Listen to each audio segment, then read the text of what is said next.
The distress call, the Vrel, had always believed that consciousness itself was a bridge between all thinking beings. For 3,000 years, their civilization had spread across 40 star systems, never firing a weapon, never building a warship, guided only by the gentle touch of telepathic harmony that connected every individual to their collective. They were philosophers and artists, scientists and dreamers. They had no enemies because they had no concept of conquest. They had no weapons because they had never needed them, until the day the Krell came. The Vrel homeworld, Vetralis Prime, hung like a sapphire in the darkness of space. Its cities were organic structures that grew from the planet's crust, shimmering with bioluminescent light. On this world, in the central archive of minds, the eldest Vrel stood before a council of his people. His name was Threshold, though. His true identity existed as a unique frequency in the collective consciousness that made up Vrel society. Threshold's crystalline form fractured with distress, sending ripples of fear through the telepathic network. The images he shared were terrible massive ships descending from the sky, their hulls black as the void itself, weapons that burned with the fury of stars. The Krell were not a species. They were a force. Traders turned slavers, empire builders, who consumed worlds and left nothing but ash. They had already conquered 17 neighboring systems. They showed no mercy. They understood no language but the language of dominance. The Vrel had attempted communication. They had reached out with open minds, offering trade, offering knowledge, offering friendship. The Krell had responded by destroying their orbital stations and landing assault craft. Within hours, 50,000 Vrel had been captured. The rest had fled into hiding. Vetralis Prime would fall within days if nothing changed. In desperation, Threshold had made a choice that violated everything the Vrel had believed for millennia. He had activated the quantum beacon, a device designed not by the Vrel, but salvaged from an ancient derelict discovered decades ago. It was Vrel technology that predated their current civilization, left behind by ancestors who seemed to understand something their modern kin did not. That sometimes you needed to reach beyond your own to survive. The beacon did not search for the Vrel. It searched for any conscious species, any civilization that had achieved spacefaring capability. It sent a message across the cosmos. We are the Vrel. We are a peaceful people. We are under attack. We are dying. If you hear this, if you exist, if you have any compassion in your consciousness, please help us. The message crossed 60 light-years of empty space in nanoseconds, bending through quantum channels that shouldn't exist according to accepted physics. It reached toward the unknown, hoping against hope that someone would answer. On Earth, in a command center buried beneath the Rocky Mountains, Lieutenant Commander James Morrison was reviewing data from the Deep Space Monitoring Array when his console lit up like a supernova. Alarms screamed through the facility. Morrison was a man in his mid-40s, with the sharp eyes of someone who had spent his entire career looking at the sky and wondering what he might find. His brown hair was streaked with gray, and his hands moved with the practiced efficiency of someone who had spent 20 years interpreting space telemetry. "What do we have?" called Dr. Sarah Okonkwo, the facility's director, emerging from her office with the purposeful stride of someone accustomed to crisis. "Signal, ma'am. Unknown origin, roughly 60 light-years distant. It's not Morse code, not digital transmission as we know it. It's—" Morrison paused, running the decryption protocols again. "It's a message, and the translation matrix is working. We're getting something coherent." Dr. Okonkwo leaned over his shoulder, her dark eyes scanning the screen. She had run this facility for 8 years, watching for signs of extraterrestrial intelligence, hoping against the silence of the cosmos. She had almost stopped believing that anything would ever answer back. "Play it," she commanded. Morrison activated the audio feed, and the voice of the Vrel filled the command center, not in English, but somehow in a way that both their ears and their minds understood simultaneously. The message spoke of peace, of learning, of a civilization that had built wonders without war. It spoke of desperate fear, of an enemy that understood only destruction, of a people facing annihilation. When the message ended, the facility fell silent. Morrison looked at Dr. Okonkwo, and she looked at him with an expression that mingled hope and terrible responsibility. "We need to contact the Joint Chiefs," she said finally. "We need to contact the President. This is not my decision to make." Within hours, the message had been verified by independent analysis and shared with the highest levels of government. The response was faster than anyone expected. For 300 years, humanity had looked to the stars and wondered if we were alone. The answer had finally come, and it was not a greeting of friendship, but a cry for help. Admiral William Chun stood in the Situation Room of the Pentagon, his uniform immaculate, despite the late hour. He was a career military man, 62 years.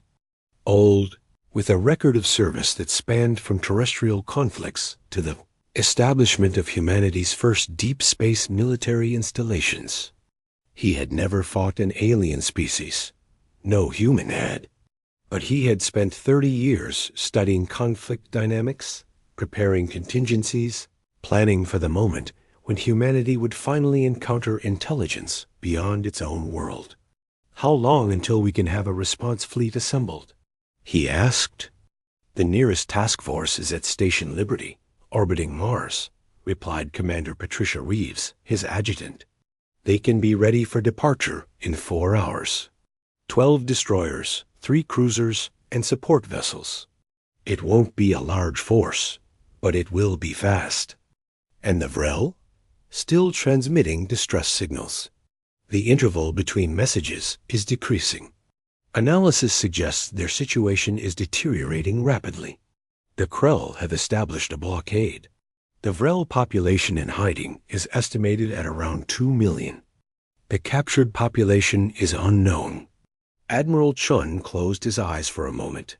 The burden of command had never felt heavier. He was about to make a decision that would affect not just the course of this battle, but the entire future of human-alien relations. If they failed, humanity would announce itself to the galaxy as weak. If they succeeded, they would announce themselves as a new power to be reckoned with. He opened his eyes and looked at the tactical map displayed in the center of the room. 60 light years was an unfathomable distance for normal space travel. But humanity had cracked faster-than-light technology 15 years ago. It was difficult. It consumed enormous amounts of energy, but it was possible. "Get me those ships," he said, "and send a message back to the Vrel. Tell them help is coming. Tell them that humanity hears their call, and we don't abandon people in need. Tell them that we're coming as fast as our technology will allow us." Commander Reeves saluted and moved to execute his orders.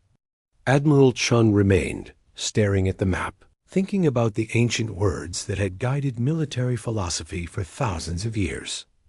Leave no one behind. It was a human motto, but today it would mean something entirely new. Asterisk the fleet carrier. Justice cut through space like a blade, its FTL drives working at maximum capacity. Captain Michael Torres commanded the response fleet, a woman of 45 with skin, the color of polished bronze, and eyes that reflected the light of distant stars. She had trained for moments like this her entire life, though she never truly believed they would come. Her ship carried 2,000 personnel. The support vessels and escort ships added another 5,000 souls to the expedition. They were the fastest ships humanity could send, carrying the best pilots, the best soldiers, the best medical personnel Earth could produce. As they approached the Vrel system, the magnitude of the danger became apparent. The Krell blockade was massive 20 warships in patrol patterns around Vetralis Prime, ground forces visible on planetary scans. The Vrel's orbital defenses had already fallen. The cities below were burning. Captain Torres opened a channel to the Vrel. This is Captain Michael Torres of the Human Terran Fleet. We have received your distress call. We are entering your system to provide assistance. What is your situation? The response came almost immediately, carried on quantum channels that the humans were only beginning to understand. The voice was different this time, individual, not collective. She was one of the remaining Vrel leadership, a scientist named Crystalline, who had taken shelter in an underground facility. You came, Crystalline said, her thoughts carrying an undertone of wonder and gratitude. We did not believe anyone would come. The Krell have no mercy. They will not let you interfere. Let us worry about the Krell, Captain Torres replied. We're going to need you to guide us to the most critical locations. Where are your people? Concentrated? Where are the captured being held? Crystalline transmitted coordinates and data.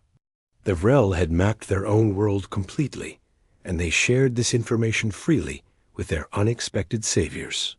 The underground facility where thousands of Vrel had taken shelter.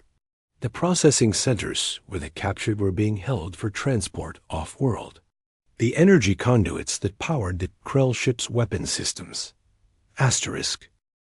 As the human fleet moved into the system, the Krell detected them. Their ships moved to intercept, their weapons charging with terrible intent. But they had never encountered a species that had been preparing for space warfare for centuries. They had never faced an enemy that understood combined arms tactics, rapid response protocols, and the kind of ruthless efficiency that came from thousands of years of terrestrial conflict between different human nations and cultures. Captain Torres watched the tactical display as her ships moved into position. The Krell warships were larger and more heavily armed, but human vessels were faster, more maneuverable, and their crews had trained with an intensity born from knowing that their species' survival might depend on their performance. All hands, battle stations, she commanded. This is not a drill. We have confirmed hostile contact. Rules of engagement are defensive posture until fired upon.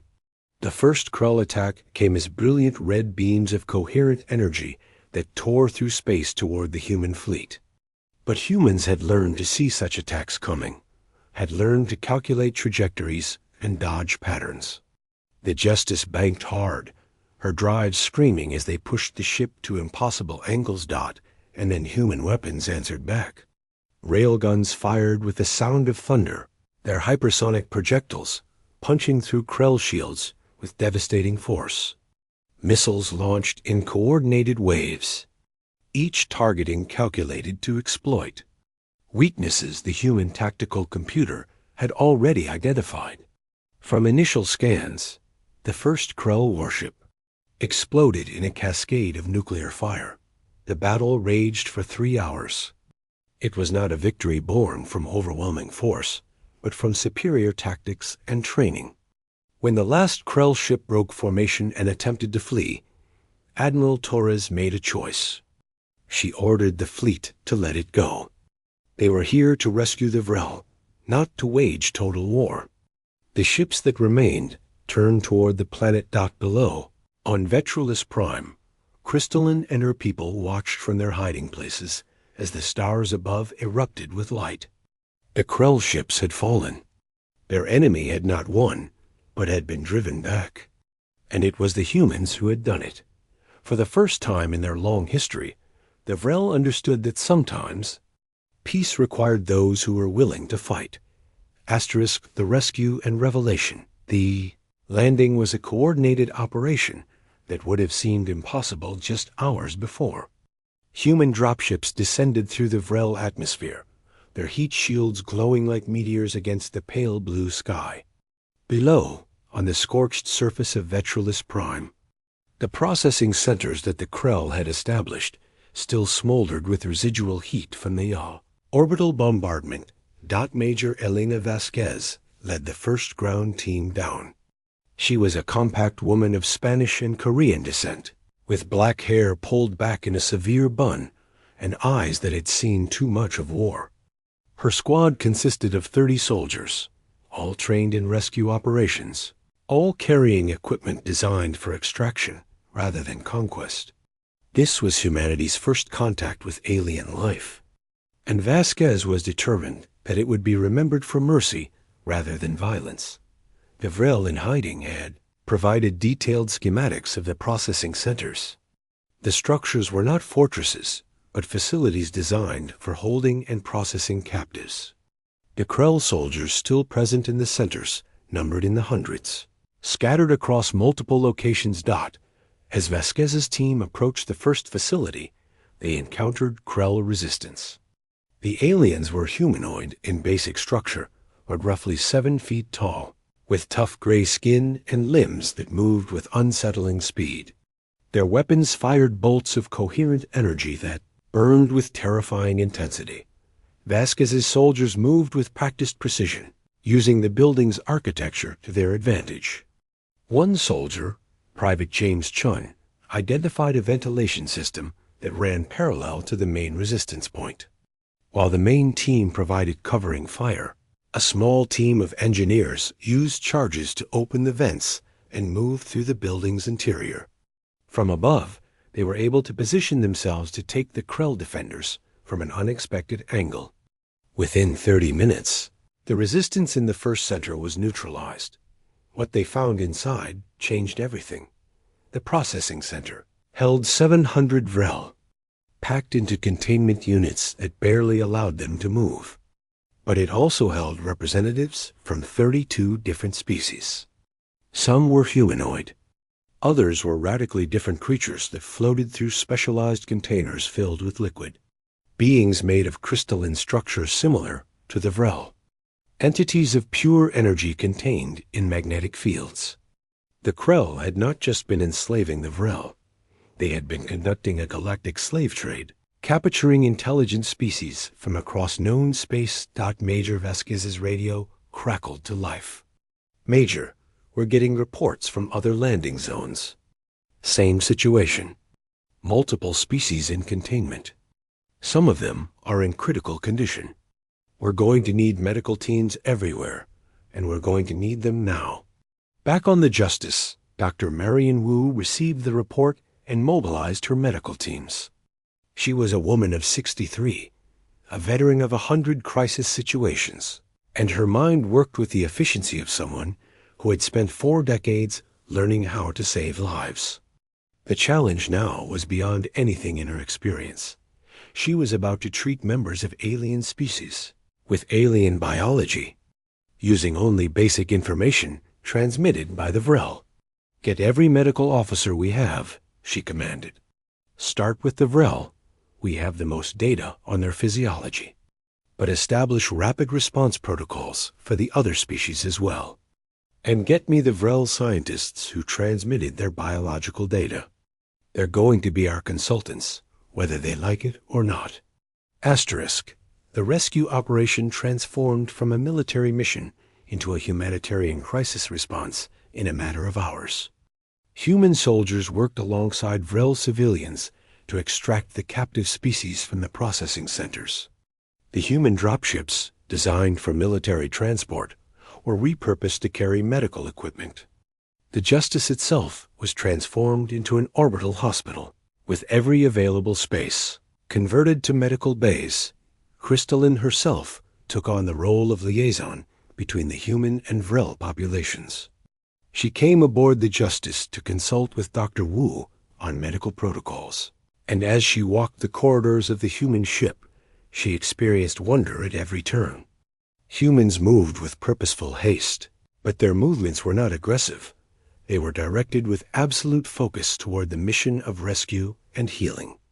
She observed soldiers carrying medicine to dying aliens, engineers working to retrofit medical equipment for species with alien biology, officers making decisions based entirely on how many lives could be saved. Your species is fascinating, Crystalline said to Dr. Wu as they worked together to determine the optimal treatment for a Skrella crystalline species whose body structure was similar to the Vrel's, but with different biochemical requirements. We're just doing what needs to be done, Wu replied. not looking up from her work. "No," Crystalline said. "We understand what needs to be done. But you are doing it with something else. Something we have lost over our 3,000 years of peace. You are doing it with fierce determination. You see suffering and you refuse to accept it. You see injustice and you move to end it. This is not universal among species." Dr. Wu finally looked at Crystalline. "We learned about determination through suffering. We learned about sacrifice through war. I won't say we're happy we learned those lessons, but I won't say we're sorry we did either. It makes us who we are." Over the next 72 hours, human ships rescued nearly 50,000 enslaved aliens from across the Vrel system. The effort cost humanity dearly. 3 soldiers died in rescue operations, and 6 others were wounded. But it saved an entire civilization and brought contact with 33 distinct, intelligent species. But as the rescue operation neared completion, a new crisis emerged. The Krell ship that had escaped the initial battle had not fled randomly. It had made contact with a larger Krell fleet assembling 30 light-years away. The response was not a withdrawal, but an invasion force. 100 Krell warships were moving toward Vetralis Prime, intent on destroying the human fleet and reclaiming their investment in the slave trade. Captain Torres received the warning from her long-range sensors and immediately convened a war council. She stood in the briefing room with her senior officers, Major Vasquez, Admiral Chun, who had been monitoring from Earth via quantum communication, and, for the first time, with representatives of the species they had rescued. "The Krell will be here in 48 hours, Torres explained, projecting the tactical data. "Our ships are not at full combat capacity. We've been focused on rescue and medical operations. We're not prepared for a full-scale fleet battle." Crystalline stepped forward. "Then we must flee. We can retreat into the deep places of the Vrel world. We can hide—" "No," said a deep voice from across the room. It belonged to Commander Ragath, the first member of another species to speak. Ragath was a Krell themselves, or rather, a member of the Krell species, but one who had been enslaved by the faction calling themselves the Krell. Running will only delay the inevitable. The Krell's power lies in their belief that no one will ever stand against them. If they destroy this fleet, they will return to enslaving everyone. "Commander Ragath is correct," Major Vasquez said. "We stand or we surrender. And humans don't surrender." Captain Torres looked at the faces around the table, human and alien, desperate and determined. She made her decision. Prepare the fleet for battle. Coordinate with Commander Ragath and his people. We're going to show the Krell something they've never seen before. We're going to show them what happens when you unite against a common enemy. The next 48 hours were a blur of activity. The human fleet was joined by Vrel civilians who volunteered to fight armed with salvaged Krell weapons. Ragath organized the freed slaves into coordinated units, teaching them human tactics adapted for their unique abilities. Species that had been enslaved by different factions became allies united against their common oppressor god when the Krell fleet emerged from faster-than-light space. They did not encounter a cornered human contingent. They encountered an alliance, 90 ships strong, composed of human vessels, Vrel craft, and improvised warships cobbled together by species that had learned to fight by surviving enslavement. The battle was fierce and terrible. The Krell fleet had experience and firepower, but the Allied forces had something more powerful: desperation born from the knowledge that if they lost, they would be enslaved once more. The Krell expected humanity and the freed slaves to break and flee. Instead, they fought with a ferocity that shook even their hardened warriors. When the Krell flagship was destroyed, the tide turned. The invading fleet began to fragment, their coordinated assault collapsing. 3 hours later, the last Krell warship broke formation and retreated into space, severely damaged, The battle was over. The galaxy had just learned something that would reshape its future. A new power had entered known space. And this power would not tolerate tyranny. As the Allied fleet celebrated the victory, Captain Torres found herself standing on the observation deck of the Justice with Crystalline and Commander Ragoff. They looked down at Vetrulus Prime below, its cities already beginning to rebuild, its people already learning to live in a world where peace meant something more than just the absence of conflict. It meant having allies willing to fight so that peace could continue. What happens now? Crystalline asked. Now, Torres said, humanity and all the free species of this region of space form something new. An alliance. A federation. Something built on the principle that we protect each other.